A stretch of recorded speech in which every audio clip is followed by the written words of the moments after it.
Good afternoon. Quickly adjusting this a little bit.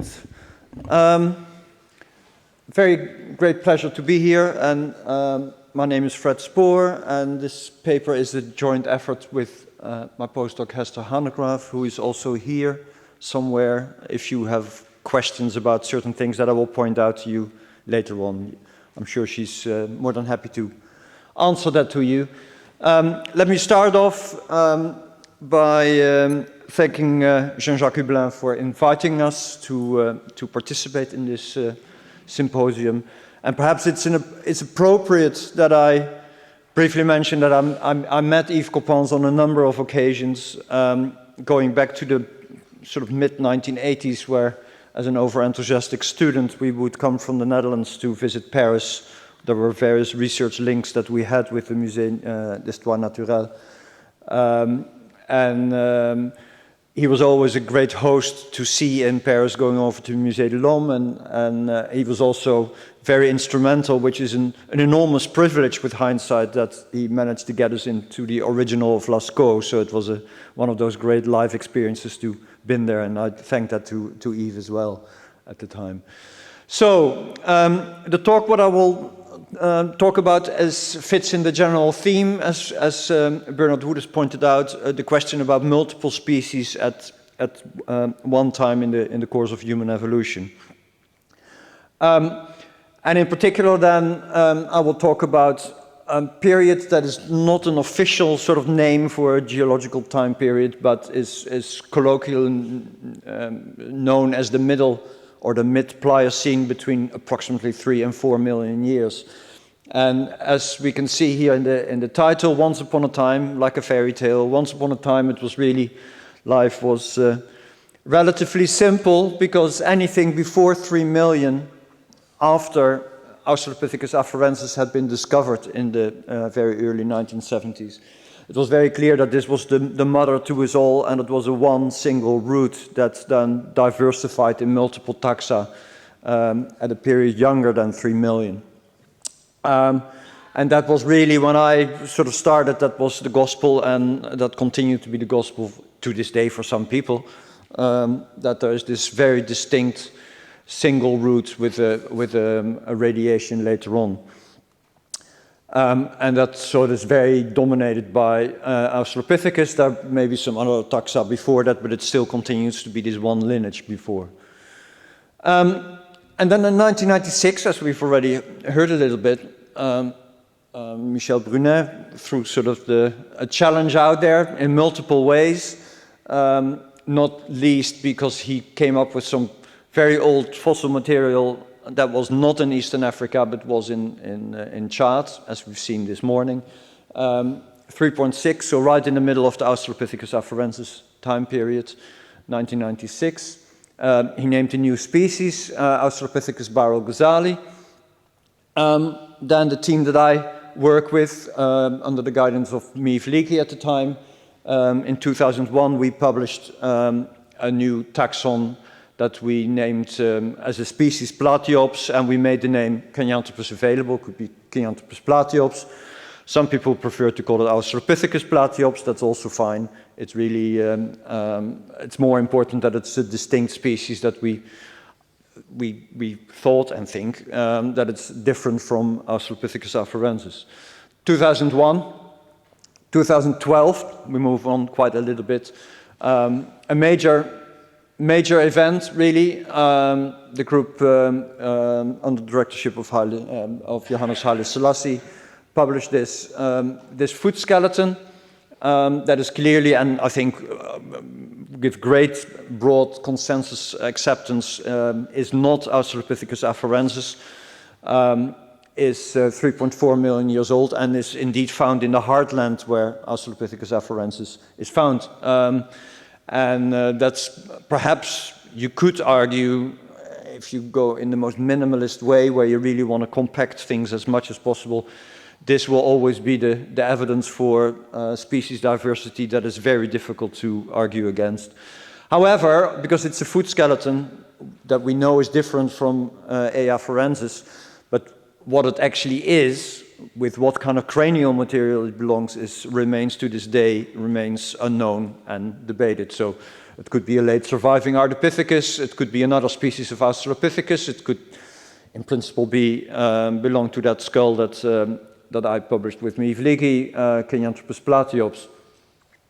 And then Johannes Haile Selassie again, a few years after that, this thing found some material, some cranial material this time that he attributed to a new species, Australopithecus dioremida, right again in the area where Australopithecus afarensis also lived.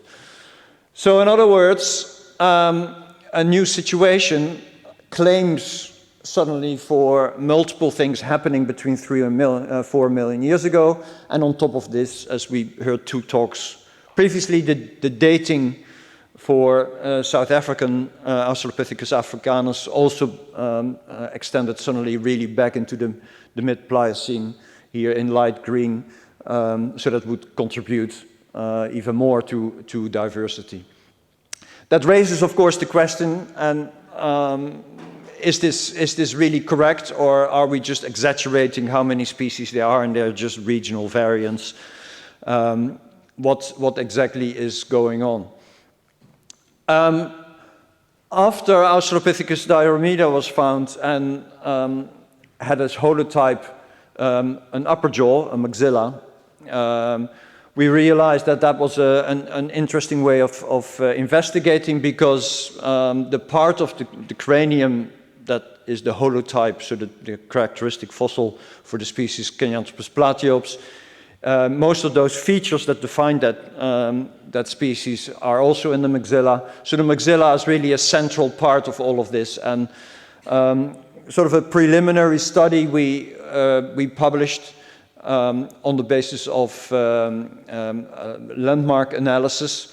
So in a nutshell, what we do here, you place landmarks on 2D or 3D models, in this case on 2D images of the side of the skull, so you can see the tooth row, you can see a typical Australopithecus afarensis jaw with its teeth and its canine towards the front. And you can see that we just placed 5 landmarks.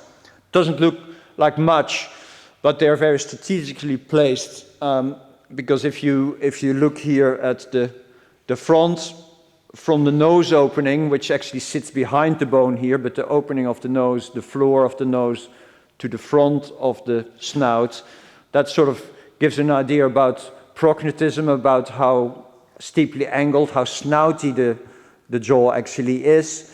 It also gives an indication how long, how relatively long that snout is here. The landmarks that are placed here tell you something about how long the front of the jaw is compared to the back of the jaw. These are the molars and premolars, and this is the incisors and the canine. And as we heard in Martin Pickford's story, that is something that can distinguish taxa.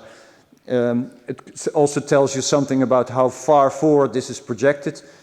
And then there's a landmark here that is positioned at the base of the cheekbone. So if you feel in your face here, you have your cheekbone sitting there and they come off your jaw, and that distinguish, when people comment on this or that fashion model that has fantastically defined cheekbones, that's because that particular bone really distinctly sticks out. And where that comes from the jaw, you can mark on the bone, and that is also a feature that is worth investigating. So this preliminary study I did publish in 2 parts, first in 2010 and then an update in 2016. What I did there, this is the cranium, this is the holotype, awful specimen actually, the holotype of Kenyanthropus platyops that I talked about. Now in side view, usually you see it in a much more flattering front view. And the things that you can see is that the neurocranium is really incredibly compacted. I should say that the ear area is actually beautifully preserved, and in not too long time we will report back on the inner ear of this cranium, which is beautifully preserved. But otherwise, it's actually the snout, so the maxilla bone again, which is pretty well preserved. It is rather crackled, as you can see there. But it has complete structural integrity, as you might call it, and one way that we know about this is if you make CT scans, and thanks to Amélie Baudin, you now all know about CT scanning, where you make cross-sectional images and you can combine it into three-dimensional models, and that's exactly what we did here. So you can see that we have the tooth roots and the tooth crowns here of the molar teeth of this specimen, the premolars, the canine roots, and you can investigate if there's any distortion there, and that is not the case in this specimen. So it is rather crackled, but it is structurally intact. So we knew that we could focus on this area and investigate it further, unlike the squashed vault that you see there. So this crackling, of course, we also had to take into account in that original study, which we did in great detail. This is one of those paleontological tricks that if you take a fossil and you wet the specimen with some acetone, for instance, or some other fluid, then the cracks really come out very well, and under the microscope you can exactly measure how wide the cracks are, and you can model how much percentage expansion there's been, and you can correct those landmarks that we took at the time. So that all of that we could address previously. Now, comparative, of course, because it's nice to work on your fossil, but you compare it to other things, and the main target for comparison, of course, if you work between 3 and 4 million, is Australopithecus afarensis, Lucy and her kind. Lucy doesn't have an upper jaw, so we couldn't directly study Lucy, although indirectly we can perhaps say something because it has a lower jaw, but I'll leave that to the side for the moment. So in those early studies that I did to look at the upper jaw of Kenyanthropus platyops and Australopithecus diarrhea, basically what I did is take photographs, because we didn't have CT scanning available in Addis Ababa at the time to work on the Australopithecus afarensis material. So I took, with a long focal distance to really avoid parallax distortions as much as possible, I would take photographs in side view that you can use to put the landmarks on, and if the landmark is hidden behind bone, you can put these little markers on that actually indicate where they're supposed to be sitting. So that in itself worked quite well, but there was a major problem. If you take the same jaw from this really beautiful cranium, but if you actually look at the actual jaw as it is preserved, here we see the right-hand side all nice to the midline, and you sort of indicate where the occlusal plane is, where your chewing plane is of these molars, and you look at the opposite side, you can see that there's an enormous twist in this fossil. It's really quite distorted. So when I took these photographs, it was really just a sort of, you try to do your best to orient it in the best possible position so that you can take these landmarks, but you're still at the mercy of a distorted fossil that is just there. Now time has moved on, and here we are back with our magic tool, computed tomography, and a number of years back, we had a major effort coming out of the Max Planck in Leipzig, together with Zariah and Saget, who is present here, and the late Bill Kimball, who is sort of Mr. Cranial Australopithecus afarensis. He was really the core person for that. We collaborated on getting very good CT scans made of this, of all the material, and that meant that we could start working on the fossils and try to get the distortion out. At that point, I was contacted by an enthusiastic Belgian at that time student, my co-author Hester Hanegraef, who was looking for a project, and she took that on her in a fantastic way. She finished actually earlier in the year with a very good PhD thesis, and now works as a postdoc with me. So this sort of reconstruction work is her work. As you can see, this is a simple, relatively straightforward case where you mirror image the one side, put it to the other side. You use the mandible in different parts colored and realigned to make it all fit. You can really come up with a solid reconstruction of what it really looked like. And she did her thesis on all of the maxilla material from Afar, and to enormous credit and gratitude to the late Bill Kimball. He allowed us to work on all the Hadar material, all the maxillae, even unpublished specimens. And this is an interesting overview. So this is, these are all 9 reconstructions that Hester did. And you might say 9, oh, is that all? If you actually really critically think about the fossil record of human evolution, this is one of the best, or perhaps even the very best sample that you can find for well-reconstructed upper jaws. Even if you go to Neanderthals, there are way more Neanderthal species, or specimens, I should say. But if you actually critically look at them and saying, is there nothing distorted or pathological, for instance? The famous Saint-Chapelle-au-Saint skull here from France had enormous dental problems, and so most of the dental part is all worn away with pathology. Montecirceo from Italy, beautiful skull, but the maxilla part is heavily distorted by pathology. So we're in the interesting situation that this sample here of 9 maxillae from Hadar is the best, probably, what you can do for an early hominin species. So now, with these good reconstructions, we could redo the study that I had done previously and see if all that work still stands. Is there evidence that Kenyanthropus platyops is different in its upper jaw from afarensis or not, and the same for Australopithecus diarrhea. Now, Hester Hanegraef does her study in an advanced way with 3D landmarks. You can see all these little yellow dots everywhere along the teeth, and but those can actually be transformed very quickly to that sort of lateral view that we used previously. So here you have those dots again, they're just projected onto the side plane. And for convenience, I draw 2 triangles here to help you along as we go through the analysis later on to really understand how the face distorts from one fossil to another, how they are different. What are these triangles? The way you should see them. This is sort of a triangle that represents the front of the snout between the nasal aperture, the nasal opening here, the front of the snout and up to the canine. And if something is less prognatic, this triangle becomes flatter. If it's more prognatic, it becomes longer. The second triangle, the dark blue one, represents sort of where the cheekbone sits in relation to the dental row that sits behind your canine tooth. So if it sits more forward, it moves more here. If it sits more backwards, it sits more here. So you distort that triangle. That makes it easy to interpret. So then we completely redid the fossil 3D acquisition, so no longer with these lateral photographs, but everything was done from CT scans that could be reconstructed.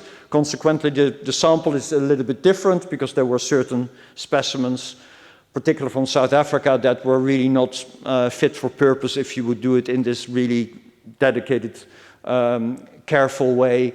A photograph is fine, but the moment you want to take out the distortion, you really discover that that would take an awful lot of work, or maybe it's better not to reconstruct it at all.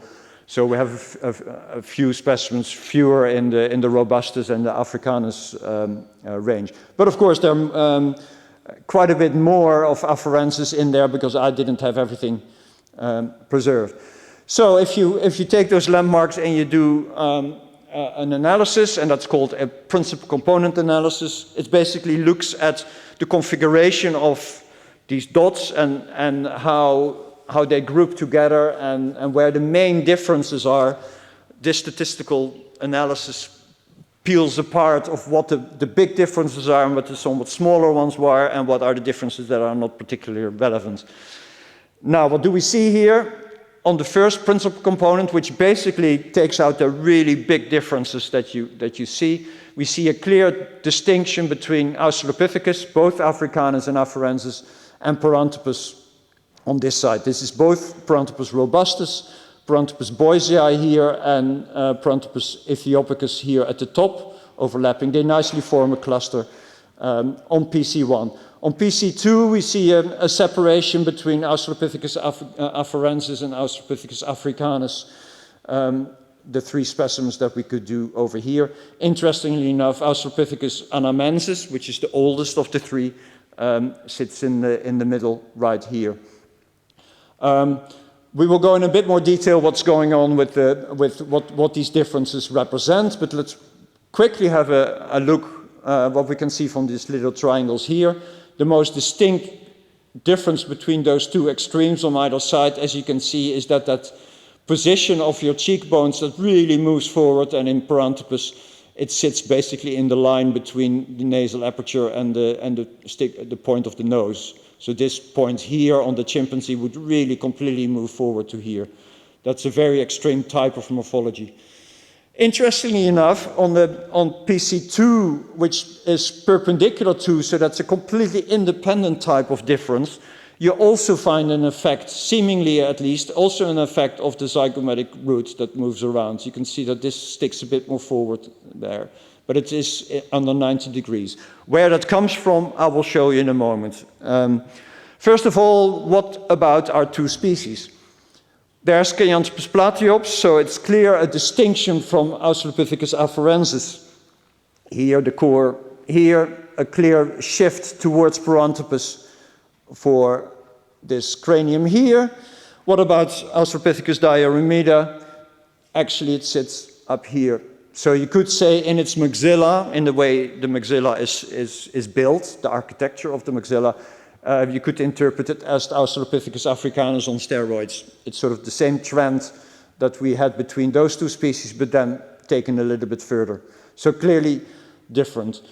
What's particularly also interesting then is that the trend that the two that we investigate show are perpendicular to each other. So in other words, the statistical package thinks that they absolutely have nothing to do with each other. They may superficially look the same because they have a forward zygomatic, but apparently, and it will, again, I already said that, will be clear what that is.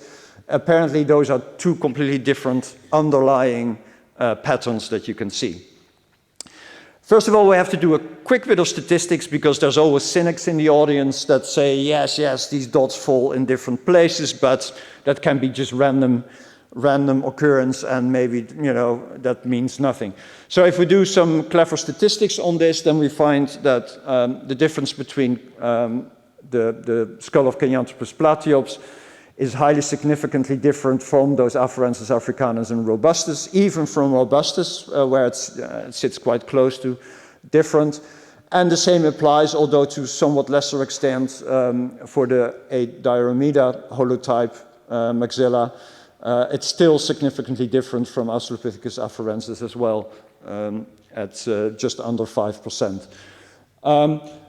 Being statistically different in shape, you prove that. That's sort of a hard scientific fact. But of course, that is not a verdict that says, therefore, they have to be different species. Because of course, it might be that they're from different regions, or they may, there may be all kinds of reasons why you're different. But let's first establish if things are really different from each other. Or, we just think that they're different because we look in a very biased way at it. So this is just a hard evidence that they are different shapes that we're looking at. The question, which I can't completely address here now, whether that really represents species difference is a different thing. Now, let's briefly then now interpret those differences. So if we compare simply the configuration in first instance with these triangles between Kenyanthropus platyops and A. afarensis, the lines from afarensis are in red and the dashed line is platyops, then you can indeed see that the position of the cheekbones, this is where the canine tooth was sitting, this is where the snout is. So you can see that zygomatic root is forward in Kenyanthropus platyops. And on the other hand, you can see that that dashed line is a little bit less sort of angled forward, and it's also a little bit shorter. So in other words, the cheekbones go forward and there's a retraction of the snout in Kenyanthropus platyops. That's also conform the species definition that we made. Now, if we do the same thing with Australopithecus diarrhemida, we find indeed a very different pattern. We do find that the zygomatic root, again, the cheekbones move forward, and that is something that you can see. But interestingly enough, the nasal aperture, so the opening of the nose, also moves forward in this way, where we compare everything how it compares to the tooth row. And on the other hand, and that's very different from Kenyanthropus platyops, There is no shortening here in this snouty bit, the front part of the maxilla, but it sort of stays the same length compared to the tooth row here.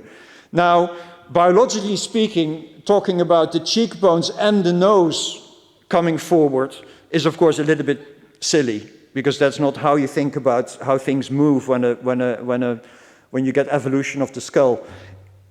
You can say that if everything here else falls in place but the cheekbones move forward, okay, that's fine. But in this case, it makes much more sense to think about the face in the middle as the stable part, and then there's stuff happening here at the bottom. And if we do that, so we realign and we say the nasal aperture, the way where your nose sits and the way where your cheekbones sit is the same place. So you just shift, all I did is shift these little frames a little bit. Then you actually really understand the pattern that's going on in this case. So the nose stays the same where it is, the cheekbones stay the same where it is, but what's really going on is that you can see that the jaw, the place where the teeth sit, is actually shifted backwards. So it's a retraction of the entire tooth row that is sort of shifts under the nose. It's pulled inward, as if you move your snout inwards by just moving the tooth row. And that's a very different thing from what we saw here. Now, quickly translate this, and this is the last scientific slides really in this, to translate this again in a fossil, because all these triangles is a bit tedious. So here is a maxilla for Australopithecus afarensis. The dashed lines that I've indicated here is sort of between the M2 and the M3. The last bit we leave out because it's often missing or quite variable. So between this part here, this is where the landmark was that we analyzed, and here's the canine tooth. This dashed line sort of indicates where the molar and premolar tooth row is, and this line indicates where your cheekbone comes off. If we now add Kenyanthropus platyops to it, then you can really, if you compare the two pictures, you can really see how that cheekbone the blue line has moved forward compared to here, and it's also quite easy to see that the snout, the green line, the snout has come inwards. If we now also add Australopithecus diarrhea, then you can see again the position of the cheekbones is the same here, but now you can see that this molar tooth has actually been, from here, has been moved backwards, and you get this distinct retraction going in this direction. So biologically speaking, a very different mechanism of what happens to the skull. Two things that might seem seemingly the same, but are biologically different, and you unravel those with collecting the right evidence and analyzing it in the right way. Now, having this picture up, I just want to highlight one last thing. This is a circle, red circle around the second molar in your mouth, and that was both in the Kenyanthropus platyops and the Australopithecus diarrhea paper that described the species, was used as a characteristic of the species, that both of them had a particular small molar tooth compared to Australopithecus afarensis. And since these earlier papers from 2010 in particular, we've done a lot more work, and that is work that I've done with Matt Skinner at Kent University, and we mapped really literally all teeth that we can not only get our hands on, but really that are known. In blue with the yellow highlight around it is the known size range. These are the length and the width of the tooth crown of the M2. So the further you go up in this direction, the bigger the tooth becomes. These are the really big teeth. These are the really tiny teeth. So this is the range of variation that is known for Australopithecus afarensis. Here we can see Australopithecus diarrhea sitting just outside that size range, and Kenyanthropus platyops M2 sits really a lot lower down. And the only competition that Kenyanthropus platyops, which is a tooth that comes from the skull, so we know 100% for sure that it's the second molar. The only competition in size that it has is from a little symbol that hides underneath here, and from this one here. And in both cases, those are isolated teeth, and that could well be that they are first molars and not second molars, and that means that they are automatically smaller. So it might well be that Kenyanthropus platyops that we measured here is indeed the smallest in the whole fossil record around here. So, conclusions very quickly. We demonstrated there's a statistically significant difference between those two fossils and various known species of Australopithecus and Paranthropus, afarensis then in particular, that confirms the status, at least you could, in a very cautious way, you could say it completely supports the idea that Kenyanthropus platyops and Australopithecus dioromeda are valid species that are different from Australopithecus afarensis. And it really illustrates that the diversity of hominins extends into the middle Pliocene. One little interesting element, and we will probably hear a little bit more in this colloquium about that, but Kenyanthropus platyops is directly spatially associated in time and space, indeed, with the oldest stone tools that have ever been found at the site of Lomekwi, which is the type site. In fact, a paratype, so also named as belonging to the species, is found not far from these stone tools. So when it comes to who was the maker of these oldest known stone tools, it's a very likely case that that was Kenyanthropus platyops. Are we surprised that diversity of all those different species extended back into the Pliocene? Well, this is sort of the tree that we know about species in human evolution. And so what I've been talking about is really this segment. And if you take this bird's eye view here, then you can see that really what you just do is extend that diversity a little bit. And if I have to put my money on anything, then that is that what seems to be a very scarce situation here, that it's very easy to connect the dots and say this is one developing lineage, or you bypass some and you draw a line here. If we had enough sediments from this time period, I wouldn't be surprised if this diversity would just continue all the way down. So many thanks to various people who funded us and who let us allow to work on fossils or collaborators with us. But perhaps a very, very big thanks to the late Bill Kimball, who allowed us to work on the published and unpublished Hadar material that we analyzed here. Thank you very much.